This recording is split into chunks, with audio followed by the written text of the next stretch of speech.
Be willing to follow until you learn. Like Brother Josh, he was willing to come into the organization and learn. Now he's out there touching other people's lives. See, you was following me, you may still follow me, but you out there leading somebody else by telling them.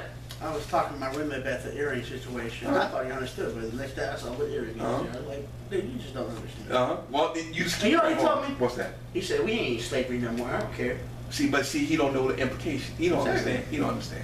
Number 5. You can depend on a man. Wow. But you can't depend on a boy. Good God from Zion. So those people that don't, your word ain't worth a dime, you still a boy. Because your word ain't nothing, don't mean anything. That's how you know that you have came to the next level.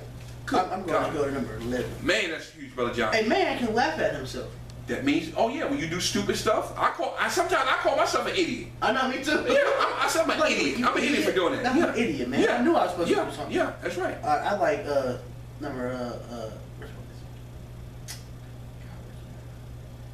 a man has fears, but he isn't ruled by them. Okay, good. That's powerful. That's powerful. A man can appreciate the greatness that is. Which one you at, brother? Wait, where you at, brother? 18. Okay, all right, let's come up for a minute. I see something here. Oh, I like this one. A man has fears. Yes. But he isn't ruled by them. Okay, you said that. That's right. Okay, excellent. I also like number 10. When a man points a finger at someone else, yes, he should remember that 4 of his fingers are pointing back at himself. So when you point at somebody else, 4 back at you. Come back at you as real. That's right. Absolutely. A man has faults. Yes. It's important to understand this. That's right. That's right. And I like this one. A man doesn't need to be able to fight or to protect himself and his family physically. That's right. But it helps. He does, however, need to be willing to do whatever it takes to keep his family safe. That's right. That's right. Absolutely. Oh, I like this one. A man is proud, often to a fault. He doesn't change, but rather evolves. Yeah, evolve. So he changes. So his mindset has to change to evolve. Ladies, don't try and change your man, but let him evolve into the man he's meant to be. There you go, brother. Good. Call from Zion. I like number 20. All right. For a man to achieve all that is expected of him, yes, he must regard himself greater than he is. So that means he has to have a plan that's going to change his life ahead as he looks forward. Good, man. This is some powerful stuff tonight. All right, we almost finished. Let's go through a few of these traits of a real man. We can really go through all these, Josh. Let me take the first. I'll take the first 3 or 4. A real man is focused. Back to what Judge said. You got to be focused on something that's going to make you a better man. All right. You may say you're man enough, you big and bad enough, but if you ain't got no plan ahead of you and you're not focused on something that's positive, you're not man enough yet because you're not willing to step outside the box. A lot of people that have friends, a lot of men that have friends, they ain't got no goals, they ain't got no plan. They hanging out on the street, drinking wine and doing this, smoking drugs and all this other mess. You're not man enough because you're still inside the box and you're still letting the society dictate your masculinity. You're not focused. All right. A real man doesn't gossip. Keep your mouth shut sometimes, man. Sometimes you can show your ignorance by talking too much. Yep. All right. Sometimes you gotta listen. That's why you got 2 ears. Listen twice as much as you talk. All right. I like number 3, Brother Charles. You're always telling me this. A real man is his bond. Good God. Hold on, you messed that up. A real man's word is his bond. If your word, Brother Tyrone always don't always say that. Brother Tyrone always said, how you gonna make a promise? Yes. And you break it? What's gonna happen? Our pride is gone. It's gone. Because once we promise a man that we're gonna do it. See, Brother Tyrone, I told Brother Tyrone a couple weeks ago, I didn't want to come to the ministry. Tyrone, he said, what do you say, Tyrone? He said, I can't remember. I say so many things. He said, you gotta make a commitment. If you're dedicated to the cause, you should come. And then I told you, all right, brother, we'll meet on Friday. And you felt that, and you was sick one day and you came. Remember that? You pressed your way through and look what happened. You see what I'm saying? See, that's how God bless you when you're pressing through your adversity and going through your problems. If you're committed to a cause and you believe in it and you're standing when you know somebody else ain't gonna do it, see, that's when God's gonna bless you, man. Every time. Good God. And then the next one, a real man strives to be a role model. Be an example. Be an example, man. Are you man enough? Many of you may not be. I'm not man enough. I'm still striving to be man enough. I'm outside the box, but I'm still learning. So don't be ashamed to say, okay, I'm not man enough right now. I'm still learning. I want to know what it is to be a man. It's all right. Don't feel bad about that. Brother Josh is still learning.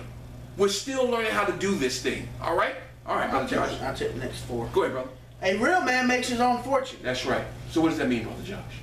The man ain't look for handouts. He go out and make his own money. Absolutely right. Don't look for handouts. Absolutely, Josh. A real man takes care of his appearance. Oh my he cares God. how he looks. Oh, absolutely, Brother Josh. I ain't gonna say nothing more about that because that's very, very important. A real man keeps his house in order. Yes, we just talked about being tidy. You know what? It reminded me of something. It said, when people go in your house, they ask you to bathroom, go to the kitchen, you go to the bathroom cabinet and see what's sitting there. That's right. Sometimes I ain't got to go no further. That's right. That's right. A real man can defend himself. That's right. Absolutely. That don't always mean physically. You get to learn how to talk sometimes. See, sometimes you get to learn how to talk to another person that may be aggravated, that may be mad at you. Learn how to talk to that man. See what it is. Because see, sometimes he may not be literally mad at you. He probably got a situation going on at home. He might mad at somebody else, but just take it out of me. There you go. So you got to learn how to talk to him. Good God. I'm going to say this last thing and we're going to close this thing out. Man, this has been awesome, brother. Brother Josh, I want you to read this last part right here. Every successful leader, and then I'm going to read this last part, and then we're going to close out. Every successful leader. Every successful leader has been on the wrong end of an attack. Yes, absolutely. Be it with words or be it with a full assault. Yes. But those future captains got up again and again. Yes. Until they knew how to stand their ground. Yes. And that is when you start to climb the ladder. Good God, I'm sorry, Brother John. Woo. Be the change. Last words to you out there. Be the change you want to see in other people. And act and follow that, because that's being a true warrior. That being a leader, that's being tough. That's true respect. True strength, listen to me now, true strength comes from the mind. And anyone can smoke and puff drugs, beat people up, abuse loved ones, walk around like they tough, putting on a front. But it takes a true warrior and a real man to change and make an impact in this world and lead. Which one are you? Good God from Zion. Good God from Zion. Boy, I hope that you have got something out of this. Are you man enough? Big and bad enough? How long are you going to allow society to dictate your masculinity? You have to make a choice. It's up to you. You can come out and admit, I'm not what I need to be, Brother Tyrone. I need your help. You can call me, 919-482-5850, or you can contact us on our Facebook. You can contact us on Twitter, on LinkedIn. Call me. You can inbox me. We can talk. I'm here for you. We love you here at MSF. We don't want you to fail. We want you to succeed. We want you to be a strong man. Prime example, Brother Josh, 4 years ago, he's a different man today than he was 4 years ago. When I teach these young men, I teach them the truth because I'm doing it myself. So don't get mad, don't get upset. All right, I'm calling you out. Yes, I'm calling you out because I want you to change for the better. We love you here. We're here to support you. Brother Josh, you have anything else? Well, if that's it, next week's going to be another Power Pack broadcast. I want you to tune in. Brother Josh is going to flip his wig when he see this thing next week on. Because usually I send out the messages on Saturday, but really on Sunday, I send out what next week's message is going to be. Wait till we see it, because it's going to be a 6-part series. And boy, it's going. And you talked a lot about it tonight. I was going to drop the dime and let you know what it was, but I'm not going to do that. I'm going to hold it in until Sunday, and he going to see it. He going to say, Brother Tyrone, this is going to be hot, because he usually say, man, this is going to be a good one. But thank you. We love you so much here at MSF. We look forward to talking to you real soon. Brother Josh, take us out. It's not about what happens to you, it's how you handle it that really matters. Finally, the secret is out. Even strong men struggle. Praise be to God. We love you, and we look forward to seeing you next time on the Trauma Network for Men. God bless. We love you.